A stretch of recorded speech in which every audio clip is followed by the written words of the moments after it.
ഇവാഞ്ചലിയും അനുദിന സുവിശേഷ വിചിന്തനം.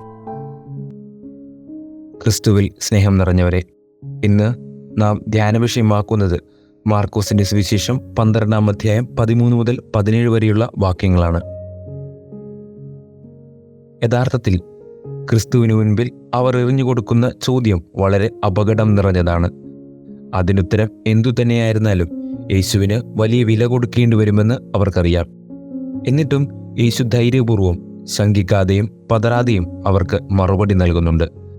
സ്നേഹം നിറഞ്ഞവരെ, നമ്മുടെയൊക്കെ ജീവിതത്തിലും ഇത്തരം അപകടം നിറഞ്ഞ ബന്ധങ്ങളിലൂടെയും അപകടം നിറഞ്ഞ ചിന്തകളിലൂടെയും തീരുമാനങ്ങളിലൂടെയും കടന്നു പോകേണ്ട അവസ്ഥകളും അവസ്ഥാവിശേഷങ്ങളും കടന്നു വന്നേക്കാം. ദൈവത്തെ ചേർത്ത് പിടിച്ച് നടക്കുന്നവന് ഒരിക്കലും പതറാതെയും ഒരിക്കലും ശങ്കിക്കാതെയും മുന്നോട്ടു പോകുവാൻ സാധിക്കുകയുള്ളൂ.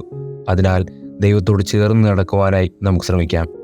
ലൗകിക ജീവിതത്തിൻ്റെ താളത്തിനൊത്ത് ജീവിതം നശിപ്പിച്ചു കളയാതെ ദൈവികമായ താളത്തിനൊത്ത് നീങ്ങുവാനും അങ്ങനെ ധൈര്യപൂർവ്വം അവിടുത്തെ സുവിശേഷത്തിന് സാക്ഷികളായി തീരുവാനും ദൈവം നമ്മെ അനുഗ്രഹിക്കട്ടെ. ആമേൻ.